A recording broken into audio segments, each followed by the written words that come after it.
फरमाते हैं कि मैं ना मजदूर लेने गया, बगदाद के चौक में मजदूर बैठे होते थे, तो मेरी उन मजदूरों में से ना एक नौजवान बच्चे पे नजर पड़ी।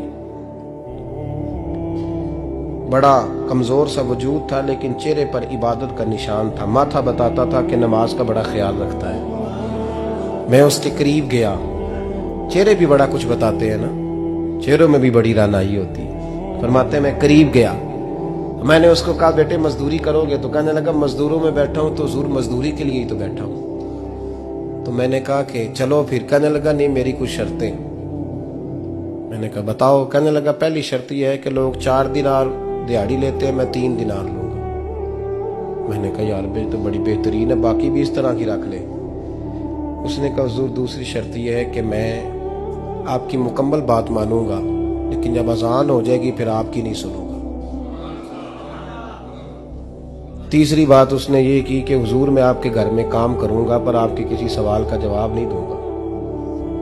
कहते मैंने कहा यार तू बड़ा अजीब है, शर्तें तो मालिकों की होती हैं। कहने लगा जी बहरहाल मैं शर्तें लगा के जाता हूं। फरमाते मैं उसे घर ले आया, काम मैंने उसको बताया, तो जो काम मजदूर सारे दिन में करता है ना उसने 2 घंटे में ही कर दिया। हमारे मजदूर सिगरेट पीने में भी तो आधा घंटा लगाते हैं, वो चाय पीने जाएं तो पौना घंटा। वहां उनको भी तो ध्यानदारी करनी चाहिए कि नहीं करनी चाहिए? ने मुआहदा किया है ना जी, तो पूरा उतरना चाहिए ना।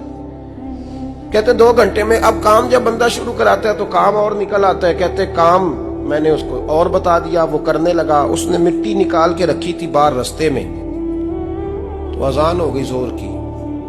उसने वहीं कुदाल छोड़ी कही और चलने लगा। तो मेरा बेटा कहने लगा इसको जरा बराबर कर दो। कहने लगे चुप कर जा, तेरे बाप से बात हुई थी, जब अजान होती है तो मैं किसी और की नहीं सुनता, सिर्फ अल्लाह रसूल की सुनता हूं।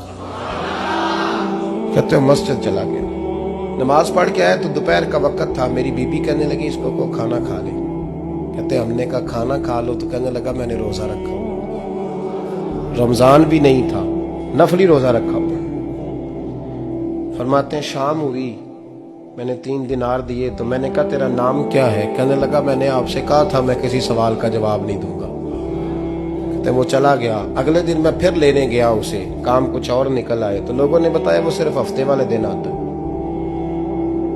मैंने कहा क्यों? कहने लगे जी वो कहता है मेरा हफ्ते का खर्चा 3 दिनार है, जब 3 दिनार कमा लेता हूं तो बाकी सारा टाइम अल्लाह रसूल की जिक्र में गुजार दिया करता हूं। फरमाते हैं जी अगले हफ्ते मैं फिर लेने गया। मैंने पूरा हफ्ता इंतजार किया कि काम उसी से कराना है। मैं जब गया तो मैंने कहा चलो। कहने लगा मेरी शर्तें याद है ना? और मैंने कहा याद है भाई, साथ चल। फरमाते हैं काम कराया। 2-3 हफ्ते वो आता रहा। एक हफ्ते में गया तो लोगों ने कहा हुजूर आज नहीं आया। क्यों? कहने लगे बीमार हो गए। कहाँ घर है? कहने लगे बगदाद के कब्रिस्तान के पीछे जो कच्ची आबादी है उसमें रहता है। फरमाते मैं गया, दरवाजे पे दस्तक दी तो कहने लगा हुजूर आप हैं?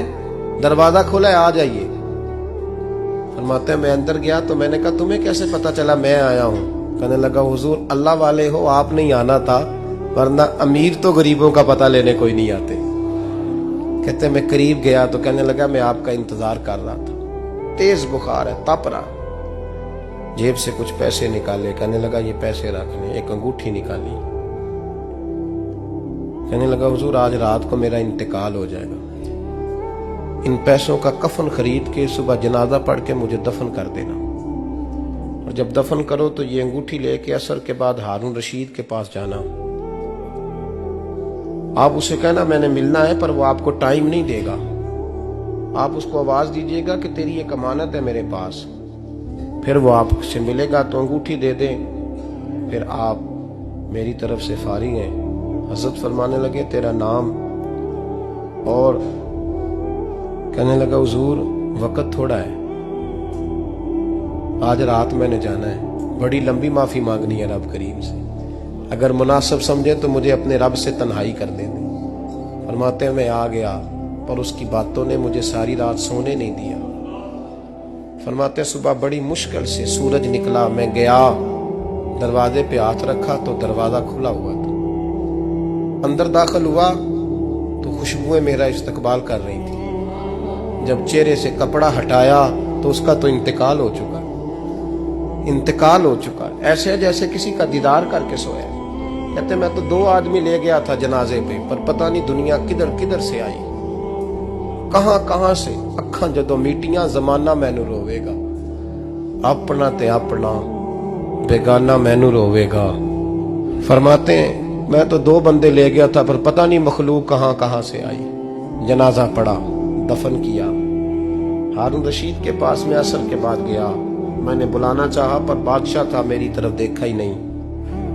मैंने उसको कहा तेरी ये अमानत मेरे पास है। फरमाते हैं वो मुझे कोने पे ले गया, क्या बात है, कमरे में बुलाया, मैंने अंगूठी दी। हारून रशीद तो चीखे मारने लगा, कहने लगा अंगूठी वाला कहाँ है? मैंने कहा वो तो इंतकाल कर गया। कहने लगा मुझे कब्र पे ले चल। कहते मैं कब्र पे लाया तो वो लेट गया, तड़प के रोने लगा।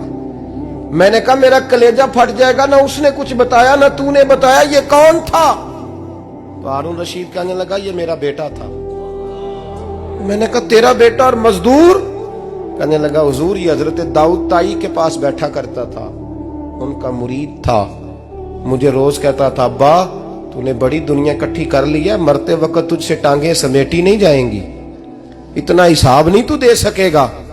मैं इसको समझा देता, इसकी अम्मा समझा देती। ये रोज हमें कहता छोड़ दो, आ जाओ अल्लाह रसूल की बारगाह में झुक जाएं।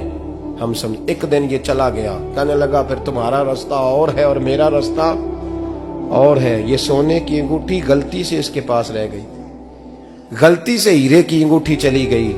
कहने लगा देखो मेरे बेटे ने आज वो भी वापस कर दी है। फिर तड़प के कहने लगा हारून रशीद था तो ये मेरा बेटा, पर मेरा मुर्शद निकला, मेरा पीर निकला। भाई जिंदगी तो बड़ी थोड़ी है ना। बाबा साहब ने कहा था उठ फरीदा सुत्या, और दाढ़ी आ गया ही पूर, अग्गा नेड़े आ गया, पिछा रह गया ही दूर।